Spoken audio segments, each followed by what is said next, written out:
साल 1900 British empire अपने शिखर पर था।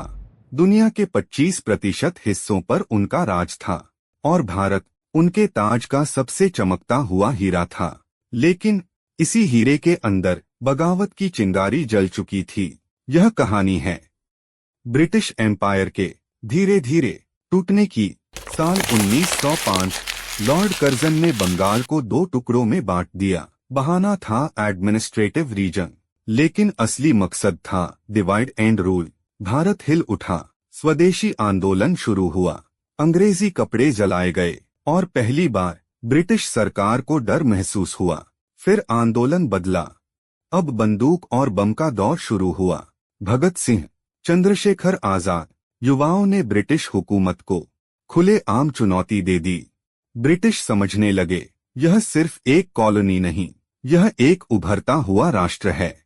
साल 1914 वर्ल्ड वॉर 1 लाखों भारतीय सिपाही यूरोप भेजे गए, लेकिन बदले में ना आजादी ना सम्मान। युद्ध खत्म हुआ, बेरोजगारी बढ़ी, महंगाई बढ़ी और गुस्सा और तेज हो गया। साल 1919 13 अप्रैल जलियांवाला बाग, हजारों लोग शांत बैठे थे और फिर बिना चेतावनी गोलियां चलीं। रेजिनाल्ड डायर के उस आदेश ने ब्रिटिश एम्पायर की नींव हिला दी। उस दिन के बाद भारत कभी पहले जैसा नहीं रहा। फिर आए महात्मा गांधी। उन्होंने बंदूक नहीं उठाई, उन्होंने सत्याग्रह उठाया, असहयोग आंदोलन, दांडी यात्रा, अंग्रेजी कानून को सीधी चुनौती। ब्रिटिश हैरान थे, इस आदमी को कैसे रोका जाए। साल 1939 द्वितीय विश्व युद्ध। बिना पूछे भारत को युद्ध में झोंक दिया गया। इस बार सब्र टूट गया। भारत छोड़ो आंदोलन गूंज उठा।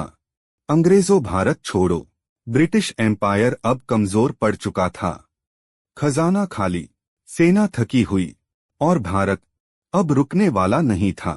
साल 1947 15 अगस्त आखिरकार ब्रिटिश एम्पायर ने भारत छोड़ दिया, लेकिन यह जीत आसान नहीं थी। 50 साल का संघर्ष, लाखों बलिदान और अंत में ब्रिटिश एम्पायर का सबसे चमकता हुआ हीरा उनके हाथों से हमेशा के लिए फिसल